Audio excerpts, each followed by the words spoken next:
નમસ્કાર મિત્રો. મિત્રો હું છું ડૉક્ટર મહેશ દાફડા.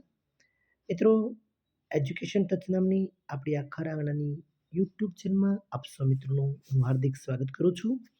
મિત્રો આ ચેનલ ઉપર અંગ્રેજી વ્યાકરણના 1111 જેટલા ઇંગ્લિશ ગ્રામરના વિડીયો અવેલેબલ છે. મિત્રો જે વિદ્યાર્થીઓ સ્પર્ધાત્મક પરીક્ષાની તૈયારી કરે છે એમના માટે આ વિડીયો અંગ્રેજી વ્યાકરણના વિડીયો ખૂબ જ અગત્યના બની રહેશે. અને જે વિદ્યાર્થીઓ ધોરણ 9થી 12માં અભ્યાસ કરે છે તેના માટે પણ આ વિડીયો અંગ્રેજી વ્યાકરણના 1111 જેટલા ઇંગ્લિશ ગ્રામરના વિડીયો ધોરણ 9થી 12માં અભ્યાસ કરતા વિદ્યાર્થીઓ માટે પણ ખૂબ જ ઉપયોગી બની રહેશે.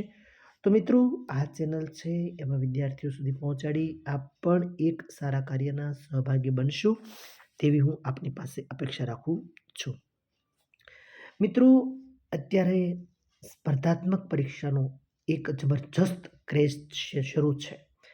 ત્યારે મિત્રો કરંટ અફેર્સ એ પણ સ્પર્ધાત્મક પરીક્ષાનો એક જ્યારે ભાગ બન્યો છે ત્યારે આજે 128મો એપિસોડ જ્યારે હું તમારી સમક્ષ પ્રસ્તુત કરું છું ત્યારે ખરેખર હું ખૂબ જ આનંદ અનુભવું છું.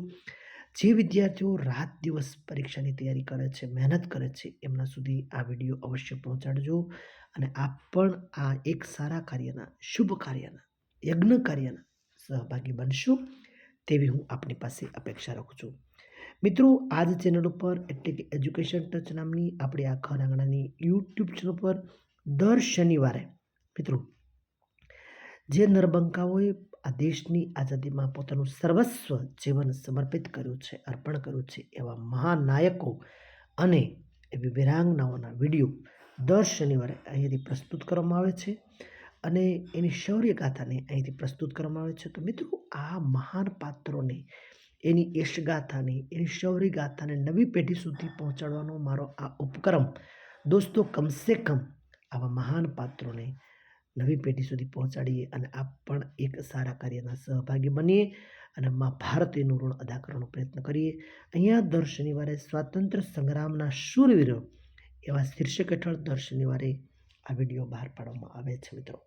તો મિત્રો આ વિડીયોને વધુ વધુ લોકો સુધી શેર કરીએ અને નવા બાળકોને, નવી પેઢીને આવા મહાન ક્રાંતિકારીઓની યશગાથા સંભળાવીએ, તેમના સુધી પહોંચાડીએ અને મા ભારતીનું ઋણ આપણે થોડુંક અદા કરીએ એવી મારી આપની પાસે અપેક્ષા છે.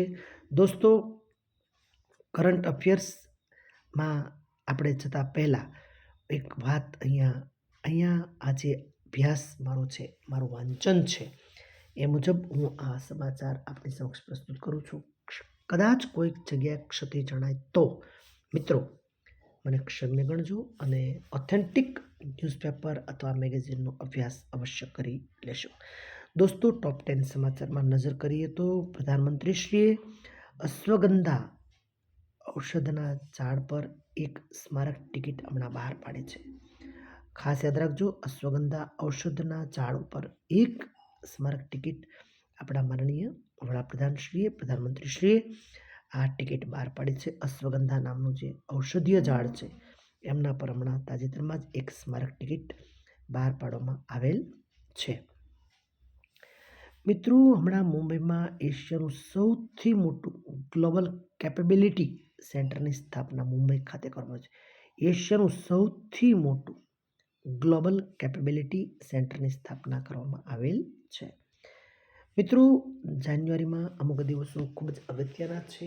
એ પૈકી મિત્રો 2 જાન્યુઆરીએ રાષ્ટ્રીય વિજ્ઞાન ગાથા દિવસ તેમજ રાષ્ટ્રીય વિજ્ઞાન દિવસ, તેમજ 4 જાન્યુઆરીએ વિશ્વ બ્રેઇલ દિવસ, 5મી જાન્યુઆરીએ રાષ્ટ્રીય પક્ષી દિવસ.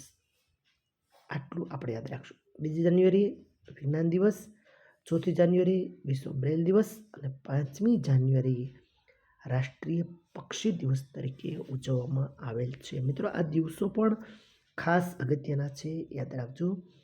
મિત્રો એક દુઃખદ સમાચાર, બાંગ્લાદેશના પ્રથમ મહિલા પ્રધાનમંત્રી ખાલિદા જિયાનું તાજેતરમાં જ નિધન થયેલ છે.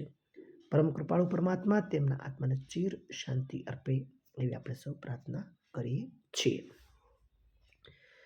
મિત્રો ભારતની એક પ્રખ્યાત ખેલાડી એટલે કે પીવી સિંધુને બેડમિન્ટન વર્લ્ડ ફેડરેશન એથ્લેટિક્સના અધ્યક્ષ તરીકે પસંદગી કરવામાં આવી છે. પીવી સિંધુને બેડમિન્ટન વર્લ્ડ ફેડરેશન એથ્લેટનું જે ગ્રુપ છે, સંઘ છે, એના અધ્યક્ષ તરીકે પીવી સિંધુની નિમણૂક કરવામાં આવેલી છે.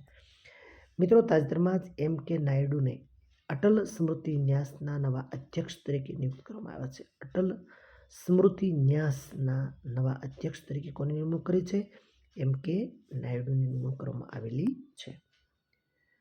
મિત્રો, તાજેતરમાં જ 3 જાન્યુઆરીએ ભારતની પ્રથમ મહિલા શિક્ષિકા એટલે કે સાવિત્રીબાઈ ફૂલે એ દિવસને બાલિકા શિક્ષા દિવસ તરીકે ઉજવવામાં આવે છે અને સમગ્ર દેશની અંદર સાવિત્રીબાઈ ફૂલેને પ્રથમ મહિલા શિક્ષિકા તરીકેનું જે બિરુદ આપવામાં આવ્યું છે ને એ દિવસને બાલિકા શિક્ષા દિવસ તરીકે સમગ્ર દેશમાં મનાવવામાં આવેલ હતું. મિત્રો, તાજેતરમાં જ મેગ્નેસસ કાર્લસને વિશ્વ રેપિડ ચેમ્પિયનશિપ 2025નું ટાઇટલ જીતી લીધું છે. મેગ્નસ કાર્લસને વિશ્વ રેપિડ ચેમ્પિયનશિપ 2025નું ટાઇટલ છે તે તેમણે જીતી લીધું છે. મિત્રો, તાજેતરમાં જ ગુજરાત રાજ્યની 33 વર્ષ પછી ગુજરાતને ટાઈગર સ્ટેટ તરીકે જાહેર કરવામાં આવેલ છે. 33 વર્ષ પછી ટાઈગર સ્ટેટ તરીકે ગુજરાતને જાહેર કરવામાં આવેલ છે. મિત્રો, તાજેતરમાં જ રાજસ્થાન સરકારે ચિકિત્સા શિક્ષણ માટે ખાસ યાદ રાખજો સ્વાસ્થ્ય સંવાદ લોન્ચ કરેલ છે. કઈ સરકારે? રાજસ્થાન સરકારે ચિકિત્સા શિક્ષણ માટે સ્વાસ્થ્ય સંવાદ લોન્ચ કરેલ છે. મિત્રો, આ સાથે ટોપ 10 સમાચારને પૂર્ણ વિરામ આપીએ છીએ. મિત્રો, ફરી એકવાર દોસ્તો, એજ્યુકેશન ટચ નામની આપણી ઘર આંગણાની યુટ્યુબ ચેનલને વધુ સબસ્ક્રાઈબ કરશો અને આ વિડીયો વધુ શેર કરશો તેવી આપ સૌ દોસ્તો પાસે હું અપેક્ષા રાખું છું. મિત્રો, ફરી પાછા મળશું આવતા રવિવારે. ત્યાં સુધી ભારત માતા કી જય. મિત્રો.